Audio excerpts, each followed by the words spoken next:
thought leaders in this space that has endorsed a plan very similar to the Energy Innovation and Carbon Dividend Act. It starts a little higher. It's a $40 carbon fee, but then as with the CCL proposal, 100% dividend going back to households. For us, both components of that are very important. A price on carbon really allows for us to drive innovation and lower emissions. And then the dividend protects our low income customers as we're out there. So that's just a quick snapshot of who we are and what we do. Thank you, David. Micah? Hi, good afternoon, everyone. First off, thank you to the Citizens Climate Lobby for having me here, to all of my distinguished panelists, and then to all of you. Welcome. My name is Micah Gold-Markel. I'm the founder of Solar States. We are Philadelphia's largest solar installation company. We do solar installation and education. I'm the founder of Solar States, and we were founded in 2008 on the election of President Obama. And at that time, I went and I saw a gentleman by the name of Van Jones, who wrote a wonderful book called The Green Collar Economy. And in that book, he said, the green wave can lift all boats, and this is not a nice thing, but a necessary thing. And that really motivated me to start Solar States. We started teaching in the Philadelphia public school system, and we've created a pipeline from public schools and also local nonprofits into employment in solar. And so we see ourselves as the on-ramp to the green collar economy. And we'd like to really spread this model around nationally. So that's a little bit about me. Thank you. So a little bit about procedure of how this panel is going to go. I'm going to start discussion with a number of questions as we go. And then for the last half or so, I'd like to open it up to questions amongst everybody else who's here. And Jillian, you can see at the top where it says Ask Me Q&A. We'll be fielding the questions and then asking them when we get to that point. So the first one that I'm going to ask, and this is to the whole panel, and this is not about your union or your companies officially, but about you personally, is what shaped you in your life and your work toward working on climate issues? And anybody can I'll kick it off if that's all right. So it was definitely the moment talking with Van Jones and having that speech. So that happened in Center City, Philadelphia. It was actually a free talk. He was there. It was probably, I don't know, 8 to 9 months before the book came out. And at that time, he was not a he hadn't been in the Obama administration. He hadn't been on CNN yet. So there weren't many people there yet, and he wasn't very well known. But man, that guy is super awesome. I mean, if you've ever watched Van Jones speak, it's like, it's incredible. And it just really, it lit this fire in me. I was like, oh man, this guy's talking and he's making a lot of sense. And we got a chance to talk sort of one-on-one. And I remember having a very distinct conversation. He goes, where are you from? And I said, well, I'm from West Philadelphia. And he kind of he knew, I guess, a little bit about Philadelphia. And he said, oh yeah, okay. He goes, yeah, that's is that mostly a Black neighborhood? I was like, yeah, it is. He goes, do you consider yourself an environmentalist? I go, yeah, I do. And he goes, well, do you consider a lot of people in your neighborhood environmentalists? And I kind of had to think about it. And then I was like, oh man, I don't. And then he goes, that's a failure on you. That's us failing. And at first I was like, wait a second, hold on, man. You're calling me a failure. You can't do that. And then, as you set your ego aside and you start to think about it, we weren't doing a great job, and we still aren't, of being very inclusive with environmentalism and showing how it relates to everyone and that this affects everyone. And so that really motivated me that a change needed to happen. And that was the moment for me that brought me to where I am now. Yeah, Peter, I'll jump in next. I came to Washington the very late 80s, one of the first legislative debates that we had was on the Clean Air Act amendments of 1990.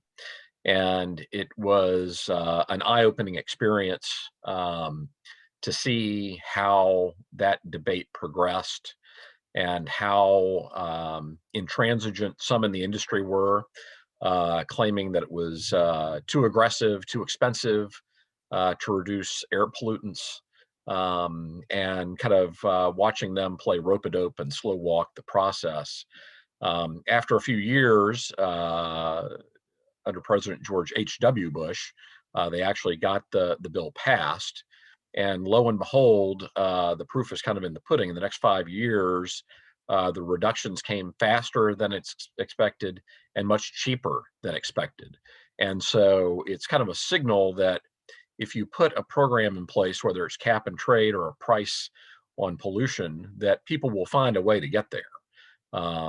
This is not a technical issue for the most part. Now, getting to zero, may have some hurdles, right? We've got a ways to go, but we've got a lot of the technology in place to get to maybe an 80% reduction in the fairly short term.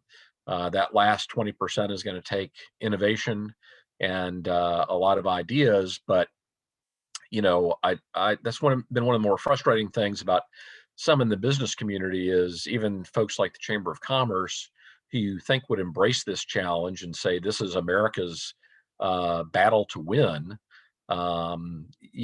have only recently come out in support of a market-based solution here.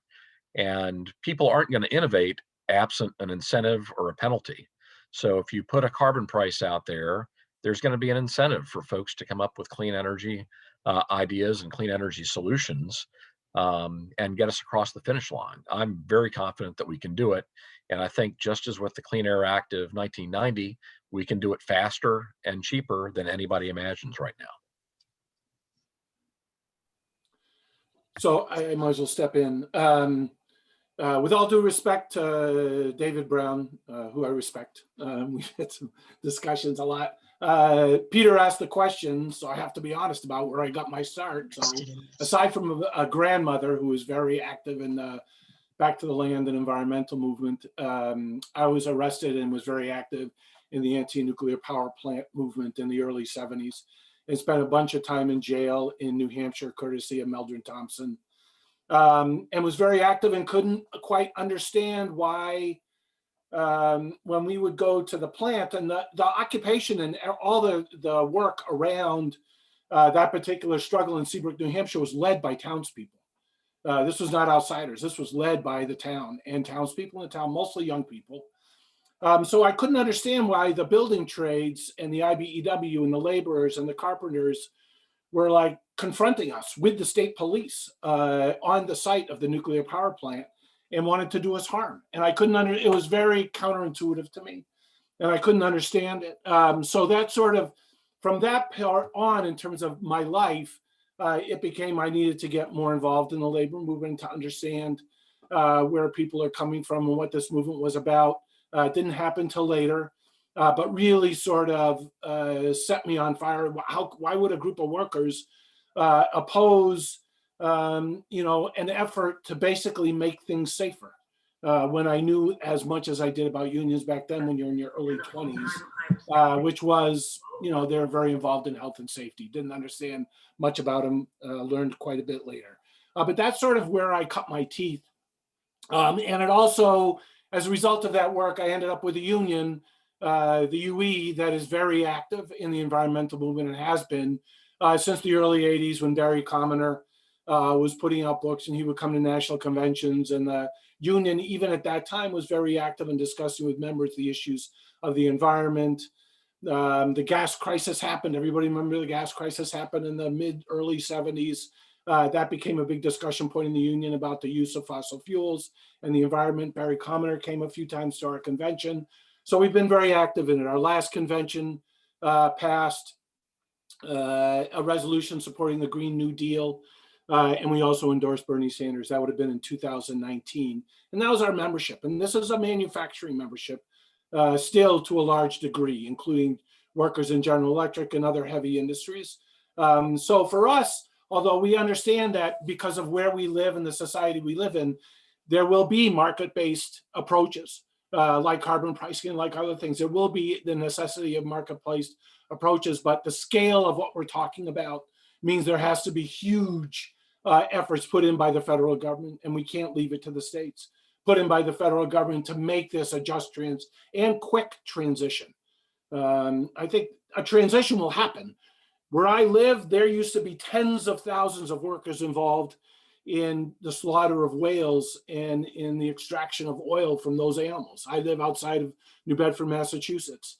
Within the space of 10 years, that industry, which was the 5th largest industry in the US at the time in the mid to late 50s, was destroyed within a matter of a decade, was gone as a result of the discovery of petroleum. So we've seen transitions before. This is nothing new for our society. The difference is the speed with which we have to make the transition. And in order for that to happen, there has to be a huge federal effort. We cannot just leave it to the marketplace, although I think that is an aspect of it that it'll naturally come. So, Peter, that's a wonderful segue to my next question from the personal to the professional. From your 3 different perspectives, as a small business owner, as big business, and as labor, what challenges do you see moving forward with climate legislation, and particularly around pricing carbon? Sure. So from a small business perspective, I'll sort of take a micro and then go up a bit macro. So, being in the state of Pennsylvania, there's a lot of fracking, there's nuclear energy, there's all sorts of stuff going on to generate electricity in the state. And that creates some uncertainty. So there's these things called SRECs, solar renewable energy credits or certificates. That's a state by state thing. And in Pennsylvania, that market has crashed, come back, crashed. And so that creates a lot of uncertainty, and it makes it hard to finance long-term projects, which solar ideally is. You're doing a power purchase agreement that could go out 15, 20, 25 years. So having more certainty on these credits, having a federal policy, I think would really, really help. And that's one of the reasons, we're talking here is thinking about federal policy around climate change. Would change the game, frankly. Right now it's really piecemeal. We work in multiple states. We work in New Jersey. We work in Maryland. I've even done some work in Massachusetts. And every time it's a completely different experience. And that sort of thing, I think, helps in the beginning to get things started, but having that federal leadership where we know where we're going, and we know what sort of either incentives or just evening of the marketplace is going to happen, so that it gives some predictability into the future. That's, as a small business owner, that's something that I would like to see. Yeah, and I guess from my perspective, boy, it's just, we could do 2 hours on this question alone. I think that unfortunately, people tend to view this as a zero-sum game with winners and losers, and to the extent that some are winning, others are losing. When you talk to policymakers, obviously jobs is at the top of the list of concerns, and they think that this is a net loser. And that's because of what they've been told largely by the fossil fuel industry, which, as Micah says, boy, in Pennsylvania, the shale boom was a gold mine for the state in terms of jobs and revenue and ancillary jobs. But what they don't understand is that there are plenty of jobs in the clean energy economy as well, and that they can be even better jobs. I think that taxes are always a boogeyman for policymakers. They don't want to be accused of raising taxes on folks. Initially, as when this debate emerged, it was just denial about whether there was a problem or not. I think there's still pockets of that, but I think we've largely gone beyond that. And now we get into concerns about cost in the economy. And those are both direct, the impact on fossil fuels and, traditional things like gasoline powered cars, and then indirect impacts like manufacturing. But I think that the more that people look at this, the more they realize that given how clean the US economy already is, and given how energy efficient many aspects of the economy are, that climate regulation that includes a carbon border adjustment where you take the carbon tax off of exports and put it onto imports actually makes US manufacturers much more competitive relative to most of the world. I mean, if you've got US manufacturers going head to head where carbon is incorporated into the price, we beat China, India, and most of the world hands down. And that makes us more competitive, not less competitive. So I continue to see this as a real opportunity for us, even with the additional costs that might come. And again, there's a huge opportunity in getting clean energy technologies overseas as well. I think it's a real winner for the US overall. So there are a lot of challenges, but I think the more information that's coming out, the more policymakers are waking up to the fact that this is a net opportunity for America. So I'll just, I applaud both what Micah and David said about the issue of carbon pricing. And there isn't a lot for me to expand upon other than I do see carbon pricing as another key tactic that we need to use to provide incentive and disincentives in order to get away from fossil fuels and into renewables as quickly as possible. And it's part of a key tactic in terms of how you treat the marketplace and how you do things within the marketplace. But from our perspective as a trade union, there's only so much that we can do in terms of pricing, in terms of the market, and making sure that the market is one that drives people towards renewable energy.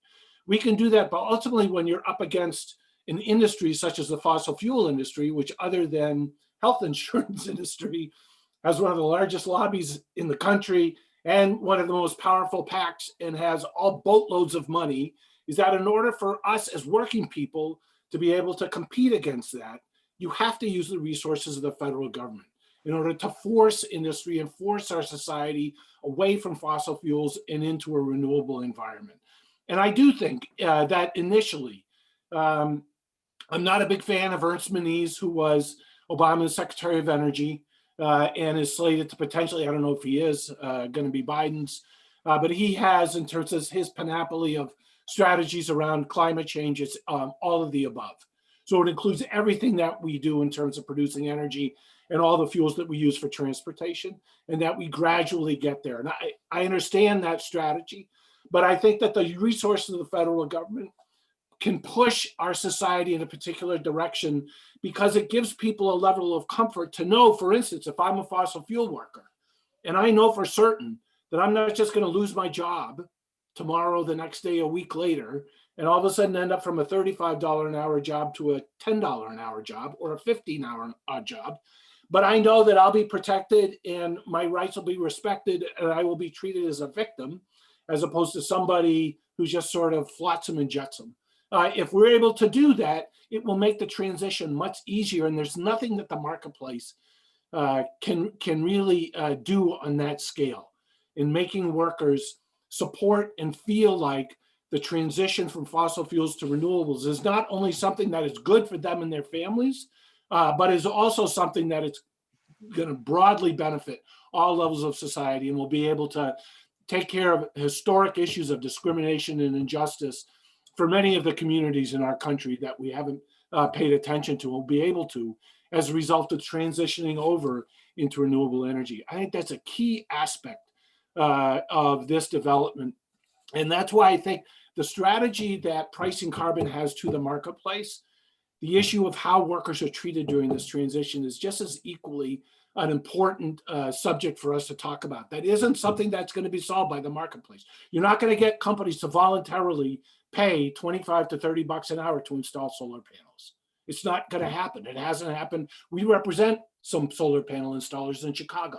They're making on the high end of solar panels installers. But if we wait for the market to be able to pay those kind of wages that we need to be paid in the renewable sector, you're going to get a lot of resistance, not only from unions, but from workers. That's where the resistance has historically been come from. So we have the time now and the ability to develop a strategy around that. Peter, once again, you've reached a perfect segue. As we work to pass the Energy Innovation and Carbon Dividend Act, or to support the passage of it, once it's reintroduced in both houses of Congress, one of the things that we've been seeing, particularly locally here in Philadelphia and the area, is two of our members of Congress, one a Republican, one a Democrat, have refrained from sponsoring the bill in the last Congress because of pushback from unions. And I think, you know, what you spoke about, Peter, in terms of the need for federal legislation rather than piece by piece meal in states that is blanketing for the whole country is right to the point. And one of the issues is that members of Congress, as we know, follow rather than lead. And one of the things that we need is for labor to be behind this or not opposing it. You know, one of the concerns is that unions tend to support each other. And one of the concerns is that with the pricing of carbon and the moves that the Biden administration is making in general, that fossil fuel workers will be losing jobs. And so a lot of unions support them and oppose the moves that are being made because it ultimately means losing their jobs. So the question really to all of you is, how do you see from each of your perspectives getting labor on the side of, yes, we need to create climate legislation? So yeah, it's about jobs, and I'd like to go back to something. You know, we're what's known as a certified B corporation. Hopefully, all of you know what that means. And we see this as sort of a movement of responsible businesses where we get measured not just on the bottom line, but on the triple bottom line of people, planet, and profit. So we have the 3 Ps that's written into our business structure. And what does that mean in terms of pay? Well, it means that we're actually legally required to pay a living wage. We are not legally allowed to pay minimum wage to workers. So that up to this year, I think was about 16 an hour. So anybody coming in with us starts at $16 an hour. And this year it's going to go up to 17 an hour. And our average wage comes in somewhere around $23.50, $24 an hour. That's average for our installers, not office crew or any of those folks included. So we also provide healthcare, 401k, dental, eye, all of that stuff for our employees. And we do that while being very cost competitive in the marketplace. So I think it's very important to let people know that even right now, the economics for solar work, and without a lot of things standing in our way, without having you know, subsidies for fossil fuels and you know, people sort of getting away with polluting our environment for free, we're able to thrive. And if those things are sort of taken off the table, it'll accelerate even more. So that, to me, solar and the whole climate change issue is about jobs. That's what it's about. That's what we want to do. We want to create lots and lots of good paying, family sustaining jobs. And I think that we've done sort of a bad job of messaging that over the years. You know, climate change is, when I was growing up, I kept hearing about, you know, polar bears dying and ice caps melting, and all of that is legitimately a problem and needs to be focused on. But for people who are struggling to find their next meal, you know, finding a good paying job is really going to be the message that wins the day. And that's where we've seen a lot of support from city government, from the state government, and even from the federal government. It's jobs, jobs, and jobs, and they are not minimum wage jobs. These are jobs that people can really sustain their families on. And Cottrell Holmes, he came through a program called Power Corps. He's an ex-offender, came out, was looking for a job and looking for skills. He worked in something called Power Corps with the city of Philadelphia for a while, doing green stormwater infrastructure, and needed a more long-term place. So we trained him up on solar, and a couple of years in, I said to Cottrell, I said, hey, you know, we were doing our employee evaluation. I said, Cottrell, so what do you think of your job? And he goes, Micah, what do you mean job, man? What are you talking about? And I kind of looked at him like, what do you mean? What do I mean? I mean, this is a job, isn't it? He goes, no, this isn't a job. He goes, this is a career. And it blew my mind that this is, you know, the guy who I thought, I was like, we're doing all this stuff, we're trying to do it. He had a deeper understanding of what was going on than I did. And so that I think is what the message that we have to get across is clean energy is about careers, and carbon fee and dividend helps people build careers, period. That's great, Micah. And I think, you know, Peter, you're absolutely right. There's a real split in labor. I mean, we've already seen with the Keystone XL pipeline decision that a few of the bigger unions have come out and condemned the president for what they see as a job-killing action. At the same time, there are a lot of unions who are backing the Green New Deal and other environmental proposals.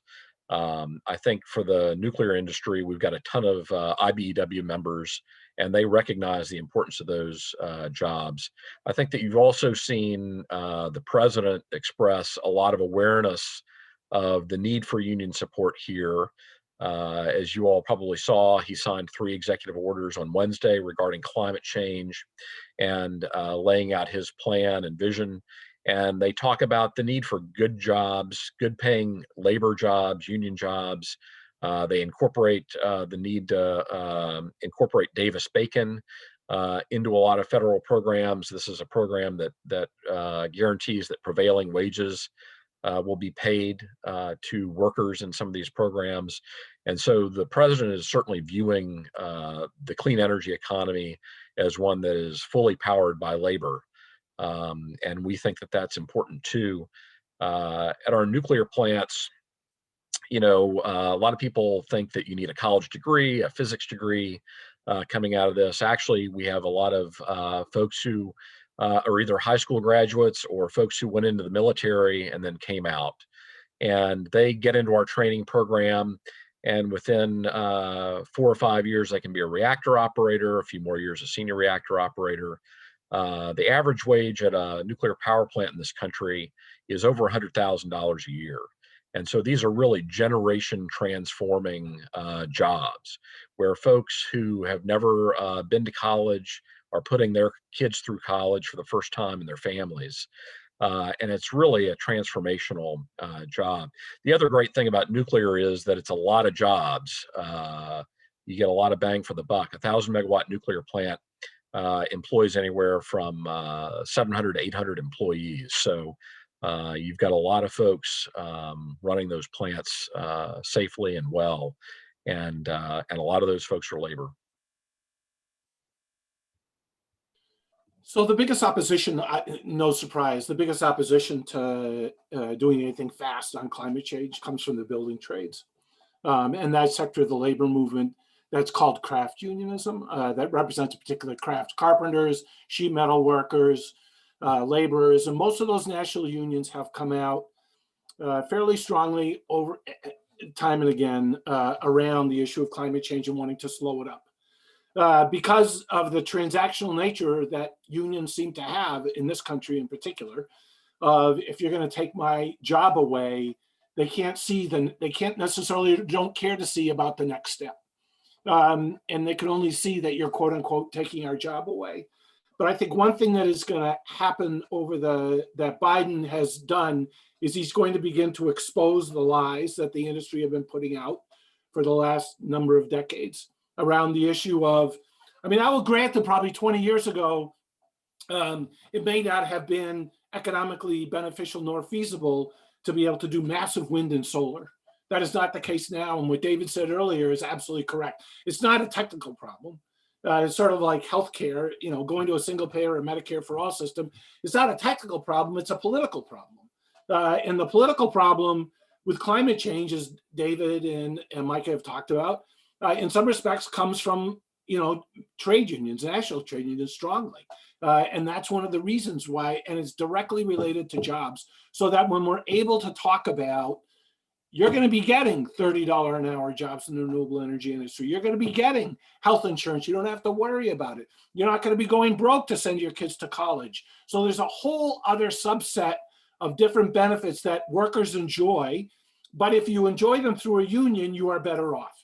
Because in most unions, whether it's in the building trades or it's in a manufacturing worker or it's a social worker for the state of Pennsylvania or the city of Philly or Pittsburgh, is that you're going to have a much better benefit package. And when you have a much better benefit package that protects your rights and treats you on the same level as executives, for instance, and you don't have to worry about college, you don't have to worry about buying a car, you don't have to worry about how you're going to be able to house yourself. When you are able to enjoy that kind of lifestyle, you almost don't really care what job you have, other than it's safe and it's healthy and it's something you enjoy. But nobody really enjoys working a mile underground. Digging coal. Nobody really enjoys, I don't think, working on an oil rig, other than you're in the middle of the ocean, which is nice. But the environment working on an oil rig is not all that conducive to one's health and safety. So, but we have to be able to figure out a way to subsidize that transition so that we bolster up the pay and benefits of all workers in our country. Because we are talking millions of jobs potentially. But the trade union movement looks at it as millions of low-paying jobs. And it's that narrative right now that is really hurting our ability to reach out and to talk to those in the industry that we need the expertise and skills of the building trades in this transition. There's no doubt about it. We need rank and file carpenters and steam fitters and boiler makers. We need their expertise in how we make that transition. I'm not willing to just leave it up to people who do engineering for a living and actually don't do the physical work. We need their support, but in order to get it and encourage them to embrace this new technology, people have to know that they're going to be able to survive and be able to thrive inside it. Thank you, Peter. Once again, you've segued to my last question, and then we'll throw it out to the other people who are here. And that is the building trades that we see, I know here in Pennsylvania, and I suspect it's in much of the country, are notoriously white. And so the question is, in terms of creating jobs that are jobs in the renewable field, how do we bring in people of color? Great. Well, I think it's got to acknowledge a little bit of the elephant in the room. We're four white men talking about bringing people of color in. So we got to be more welcoming, I think, in all aspects. And this is one place, if you go to the LinkedIn links, we've started, and the Instagram links that are in the chat, we've started doing sort of video highlights of our employees. I'm super, super proud of our company. We're 45% minority, and it's all up and down between installers and office workers. We're, I believe, 25 to 30% women. We have a goal this year to have an all-women installation team, and we're gonna achieve that, I think, by mid-year. And so I think, going back to Peter's question, how do we make sure that this happens? You know, I go back to Van Jones's Green Collar Economy book. This isn't a nice thing, it's a necessary thing. If we don't do it by including people, we're going to fail miserably. And it's not an economic failure. It's going to be a catastrophic failure for the world, because people, climate change is not just an economic issue. It is a real health and safety issue, big time. And so how do we reach out? How do we build those bridges? Well, one of the ways that we've been successful in doing that is by having that sort of ethos written into our corporate paperwork, into who we are.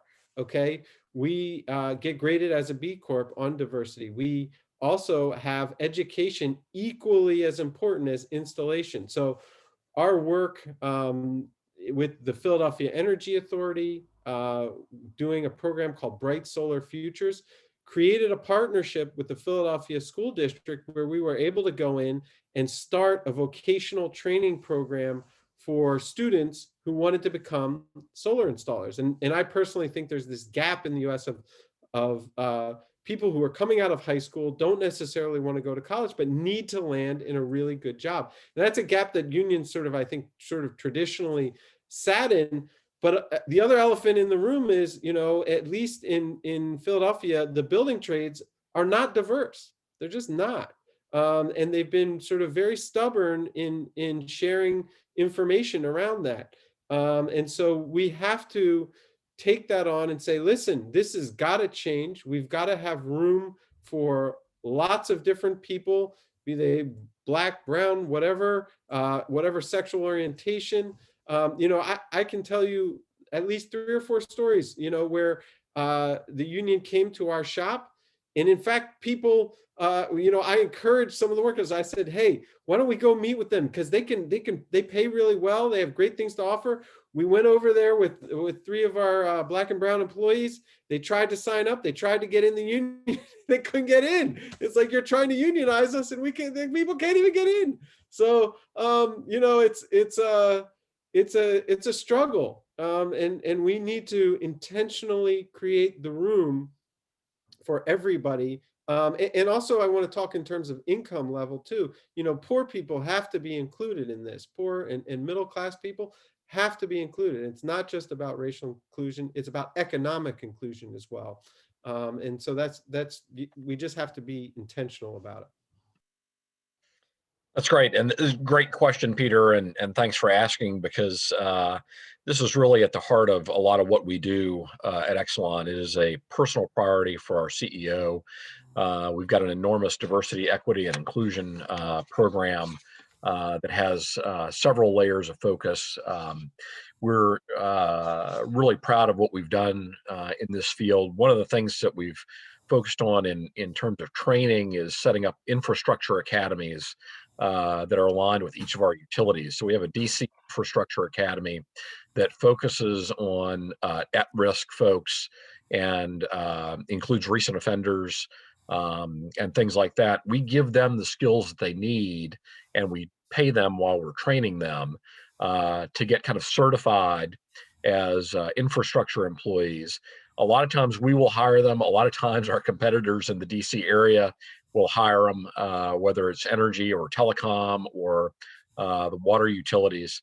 So it's something that we have really expanded recently and are working hard on doing. We've also found that really, you've got to get folks educated, and so we've got an enormous STEM effort. And initially we were thinking, okay, high school and college, let's really focus on that. And what we found was that to hook folks at the right age, you've got to go even younger. So we've got middle school programs, and we've even got programs with the Girl Scouts, where one of the things that we'll do is help them build solar-powered cookie stands. And so they can, see the technology and the benefits. And it's a great program. They love it. Makes great pictures. Obviously, a lot of the stakeholders love to come out and promote what we're doing with the Girl Scouts in those areas. But then it also gets back at the end of the day to kind of recruitment and retention. And so we have a very in-depth tracking program. We are a company that's populated largely by engineers and attorneys. So they love to have checklists and tracking matrices and everything. And years ago, when we first started doing that, we actually included it in our quarterly management meeting where all of our officers got together to focus on performance. And inevitably, when it came time for the DEI discussion, we'd be close to running out of time. So our current CEO, when he took over, said, okay, first thing I'm doing with the quarterly management meeting is we're moving the DEI report out to first. It's going to be the first thing every quarter that we discuss. And every business unit reports out. And those who aren't making good progress are really called on the carpet. And you can imagine in the nuclear sphere, there's not exactly a ready pipeline of diverse candidates who have got experience in nuclear issues. And so we decided to solve that by going out and working with schools ourselves to kind of populate that pipeline. And we got programs with historically Black colleges and universities, and as I said, high schools, especially in the areas like Chicago, Philadelphia, Baltimore, in recognition of the populations that we've got in those cities. So very proud of the work that we do there, but it remains a really big challenge. So I have a little story to tell and then to extrapolate from that. I don't know how many people on this panel in the group would know, but in the early 70s under the Carter administration, there was a massive public works program called Comprehensive Employment Training Act, CETA. And much of the work that CETA did around the country was dealing with weatherization. And I lived in Minnesota at the time, in Minneapolis, and became part of the program as what was called an energy educator. And there was, when the weatherization program was set up, it was an amazing program where landlords could get all sorts of windows and doors, aluminum windows and doors and insulation in their apartment buildings, but they would have to agree to rent freezes for 3 years. And homeowners, thousands of homeowners around the Twin Cities got new windows and doors, depending upon some income levels, took priority, and insulation in houses throughout Minneapolis. This was done by men and women of all different races, but it focused on people of color in the Native American and the Hmong and the African American communities in Minneapolis. And it was a mandate of CETA at the time and the weatherization program, working with the building trades to give experiences to women and people of color. And it was some of the first apprenticeship programs for women and people of color, and was very, provided wonderful opportunities for people in Minneapolis. And that's where the federal government can get involved, and through its moral and economic authority can begin to really push that issue of how you bring more poor people and more disadvantaged people into the fold, into these new jobs. And I see it as an opportunity to really amping up that kind of effort. Unfortunately, Reagan got elected shortly after Carter and destroyed that program. Not only destroyed that program, destroyed affirmative action. And that was the dismantling of affirmative action, which is, so here we are. This is where we are today after 30 years in a completely dysfunctional society on many levels. We're trying to put ourselves back together. And one of these will be the Green New Deal, which will not just be one piece of legislation, but will be hundreds of pieces of legislation, hopefully over the next 4 years, although we'll see how far it can get. But it needs to entail each of these actions so that people who have been historically disadvantaged from really decent employment. And it is a problem within the building trades, not just in Philly, in Boston as well.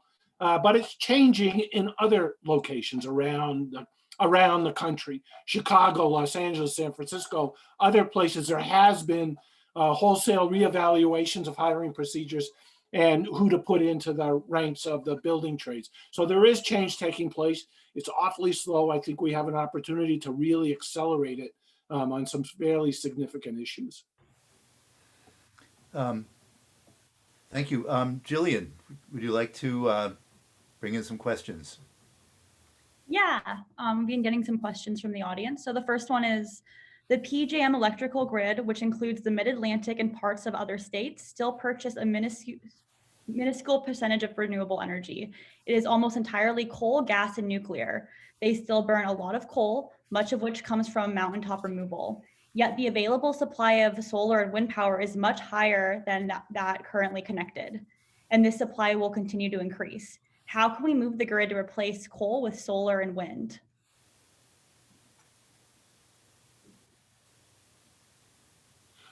So, I mean, myself, I mean, part of it is market forces, but also the federal government needs to start hooking up. I mean, there's plans now for a huge wind farm off of the island of Nantucket. So it's about probably 75, 80 miles as the crow flies from my house. And that's going to be huge wind turbines. And they're even now, there's a hold on it because they're looking at the new GE generation of 12 to 14 megawatt wind turbines. So much bigger, huge facilities. And I know there will be some off of the coast of Pennsylvania in the not too distant future. And there'll be more and more wind farms and they'll be connected up to the grid. I think that's the way we do it. But we got to get the production. we have the distribution. And as a matter of fact, the grid has been going through like computerization over the last decade with a lot of efficiencies.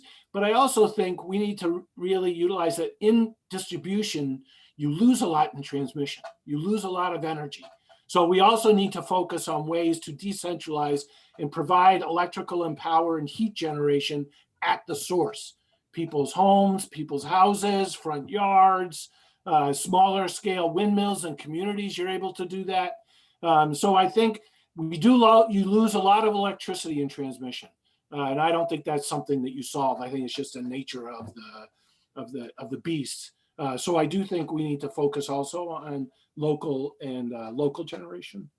Right, and I think that's a great point, Peter, is that the most efficient form of generation, period, inarguable, is to make energy right where you use it. If you make it right where you use it, there can be minimal losses due to long transmission. And what we're seeing in America and around the world right now is a huge energy transformation. I mean, it's not just, oh, we're moving from fossil fuels to renewables. It's this concept of distributed generation. And I think that gets lost in the mix a lot. And frankly, I think it's a little bit of a threat to PJM's business because they're in this business of looking at this large area and sort of controlling the flow of electricity through the Northeast of the United States. And by the way, they do a pretty amazing job of that. I mean, they do deserve a lot of credit. It's a very complicated thing that they're doing, and they do it reasonably well. But I think that the rubric is changing. And the rubric is changing such that we're going to have smaller generation nodes that are much more scattered around and much more capable of doing lots of interesting things. And that's going to completely flip everything on its head. And that's good. That's a very good thing. It's good for jobs, first off, but it's also good because it's a more secure system. And by the way, I think this is one of the ways we build bridges to conservatives on this subject, is talking about security. I mean, this is also about energy security. When you have a centralized system, and no offense to you, David, here, but when you have a nuclear power plant, that could be very dangerous if a terrorist comes in and hits it. Whereas if you have lots of little small generation spots and you're able to generate enough power and store it and all of that, using that, it's a much more secure system, in my opinion. And I think that's where we can build a bridge with some conservatives as well, when we say, listen, this isn't just about climate change, it's about security here. Let's have a more secure infrastructure, let's have a cleaner infrastructure, and let's create jobs. And that's where it all comes together. Yeah, and I think the vulnerability of the larger system that you spoke of is true of any large power plant. I mean, people are going to take out the transmission; they're not going to take out the plant. We've got a lot of heavy-duty security that you'd be impressed with at the nuclear facilities, anyway. So that'd be more of a transmission issue.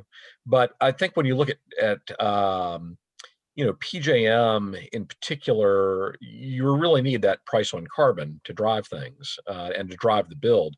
Everything that's built is on the system. I mean, it's not an issue of getting access to the grid. If you've got a wind farm or a solar field, you're getting access to the grid. You're on there, and the federal tax credits have made it price competitive, and now it's getting to the point where it's competitive even without the credits. But I think when you look at it, either a price on carbon that's direct, or something like a clean energy standard that requires an increasing percentage of our energy to come from clean resources, achieves that goal. I want to show you one chart that will show you that what doesn't work, and that is a continued reliance on just tax policy. And so if you look at this chart, that top line, the dark blue, is kind of current policy, or the black. Right under that is the Green Act. And that is a bill that would just extend the existing wind and solar tax credits out indefinitely.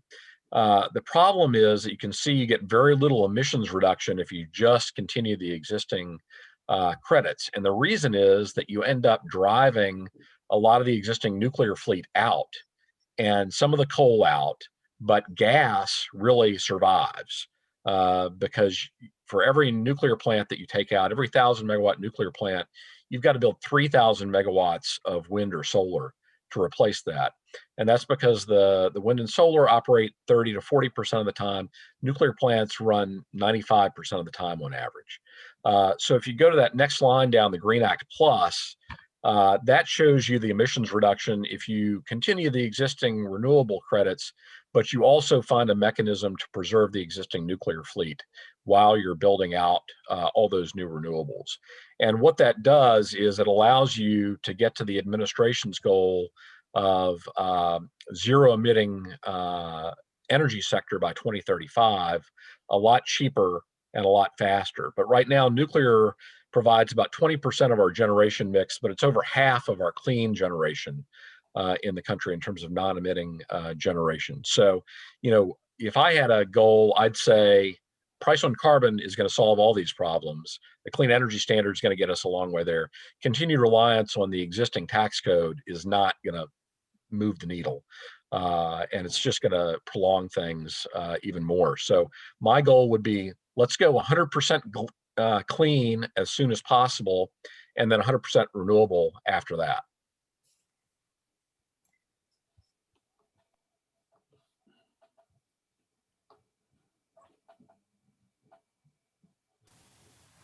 Jillian, I don't know if we have time for another question.